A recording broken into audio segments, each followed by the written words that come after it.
उसने गांजा टिन में रखा, लंबी पट्टी में लपेटा, दबाया और शरीर पर बांधा। यह कई बार दोहराया। 2 किलो गांजा उसके शरीर का हिस्सा बन गया। वह हवाई अड्डे पहुंचा। सोचा अमेरिका पहुंचकर खूब कमाएगा। लाइन में खड़े खड़े ही पसीना आ गया।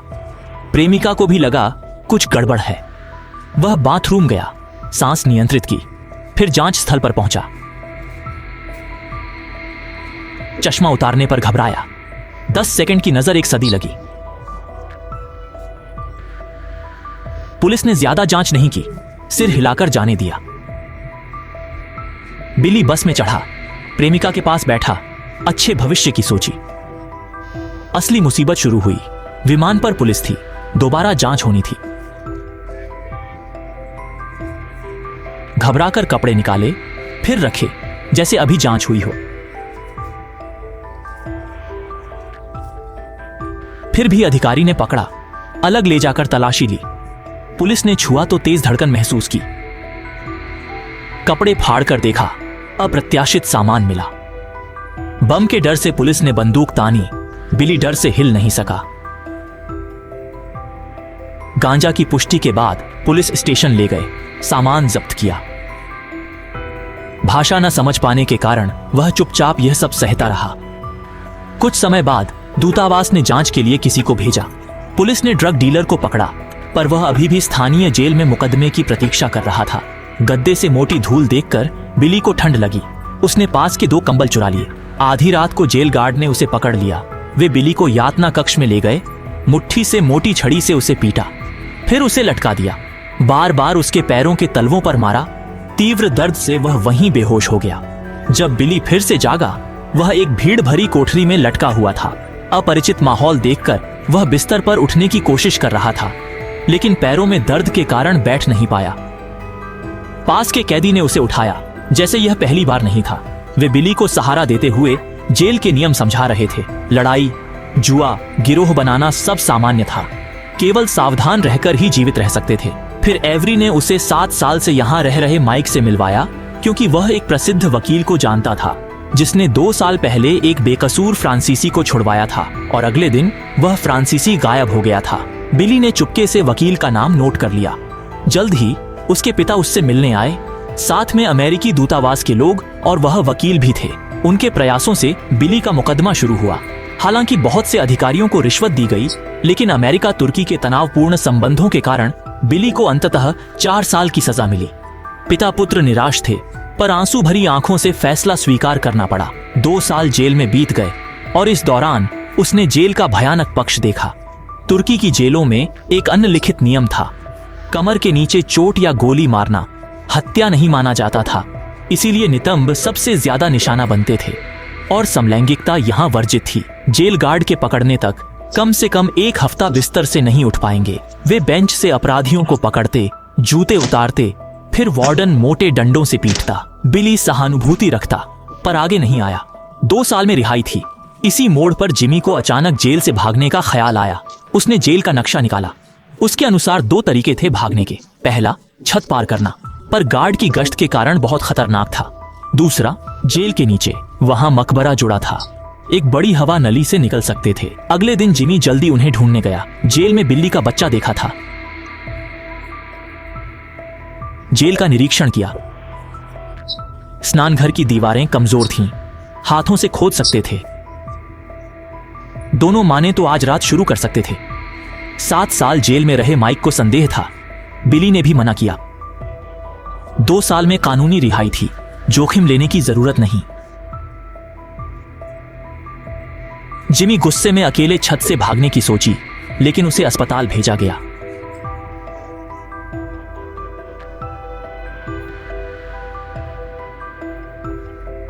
उन्नीस 1974 में एली रिहा होने वाला था। जिमी के 53 दिन बचे थे। वह भागने की योजना बनाता रहा। जैसे ही बात खत्म हुई, गार्ड ने बिली को बताया कि तुर्की कोर्ट ने केस दोबारा खोला है।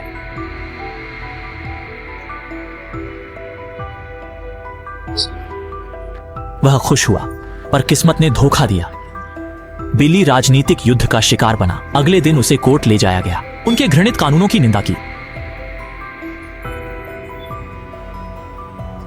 वह बिस्तर पर बैठ गया और सूंघता रहा और फूट फूट कर रोता रहा और 4 वर्षों का इंतजार इस क्षण शून्य हो गया। अब बाहर निकलने का एकमात्र तरीका जेल ब्रेक लगता है, जैसा कि जिमी ने कहा। वे स्नानागार की दीवारों पर लेट गए, अंदर से आने वाली आवाजों पर नजर रख रहे थे, लेकिन वे विकृत नहीं थे, लेकिन अपने चाकू की मूठ के साथ दीवारों पर लगातार पीटकर अगले जेल ब्रेक के लिए तैयार थे। अंत में सिंक के बगल में खोखली ईंट मिली। उन्होंने तुरंत इसे एक पेचकश के साथ खोदा। 2 शरीर की ईंटें खोद दी और दीवार के पीछे वेंटिलेशन वाहिनी थी जो उन्होंने अनुमान लगाया था। जिमी अंदर जाने के लिए इंतजार नहीं कर सका, लेकिन बिली ने उसे रोक दिया। दिन ढलने वाला है और उन्होंने पहले से अच्छी योजना नहीं बनाई है, इसलिए यदि वे उतावलेपन से काम करते हैं तो उन्हें पकड़ा जाना आसान होता है। इसलिए उन्होंने ईंटों को वापस रख दिया और एक खोखली ईंट का पुनर्निर्माण किया। इस समय जिम्मी ने मन ही मन सोचा, इस तरह की उतावली हरकतों को पकड़ना बहुत आसान है। इसलिए उन्होंने ईंटों को वापस रख दिया और अपनी आंखों को ढकने के लिए उन्हें सीमेंट से फिर से ढक दिया। अगले दिन उन तीनों ने थोड़ी तैयारी की, चुपचाप फिर से वेंटिलेशन डक्ट में प्रवेश किया। पाइप के अंदर बेहद खाली है। वे अंधेरे में नीचे तक चले गए। फिर भी जैसे ही वे स्वतंत्रता के लिए गाने वाले थे, केवल यह पता लगाने के लिए कि गुफा का अंत अवरुद्ध था। कोई रास्ता नहीं था, लेकिन वे केवल फिर से वापस मुड़ सकते थे और उपकरण मिलने पर गड्ढा खोद सकते थे। लेकिन इस मोड़ पर एक कैदी को अप्रत्याशित रूप से ईंटों का रहस्य पता चल गया। उन्होंने तुरंत वार्डन को सूचना दी और सामूहिक तलाशी ली। जिमी अपनी कायरता दिखाने से बहुत डर गया था और वार्डन ने एक ही नजर में उसे देख लिया और कई गार्ड तुरंत उसे वश में करने के लिए आगे बढ़े। और यह आखिरी बार था जब बिली ने उसे देखा था। व्हिस्ल ब्लोअर को भुगतान करने के लिए बिली और माइक उसकी सबसे कीमती चीज छीनने का फैसला करते हैं। अगले दिन सूचना प्रदाता ने पाया कि वर्षों से उसने जो भी धन जमा करके रखा था वह सब समाप्त हो गया और उसने जेल के पहरेदारों को बुलाकर उसे खोजने में सहायता की। अंत में जमीन में 3 फीट खोदने के बाद उन्हें चूल्हे में जला हुआ अवशेष मिला। अन्य कैदी यह सुनकर बहुत खुश हुए क्योंकि जेल में सभी उससे नाराज थे, लेकिन जल्द ही उसका बदला आ गया। उसने जेल गार्डों से मिलकर माइक को ड्रग्स बेचने का आरोप लगाया। उसकी पिछली सेवा को देखते हुए जेल गार्ड भी प्रभावित हुए और तुरंत माइक को ले गए। बिली बगल में गुस्से से चिल्लाया क्योंकि वह जानता था माइक अब नहीं बचेगा। उसे रोकने की कोशिश करना चाहता था। अब बाहर जाना मौत को बुलाना था।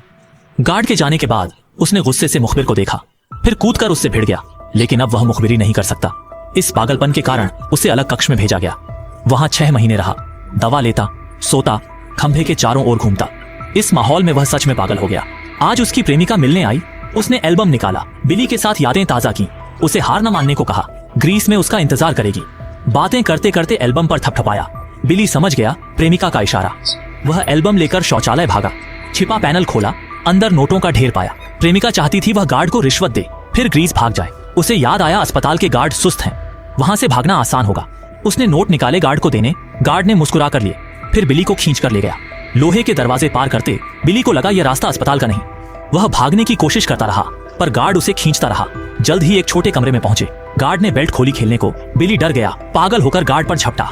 अचानक गार्ड हुक से टकराया। इस तरह मजाक में मर गया। बिली को लगा भागने का मौका आया। उसने गार्ड के कपड़े पहने चुपचाप दरवाजे की ओर बढ़ा। सफलता पास थी, तभी पीछे से किसी ने रोका। यह उनकी शिफ्ट बदलने का समय था।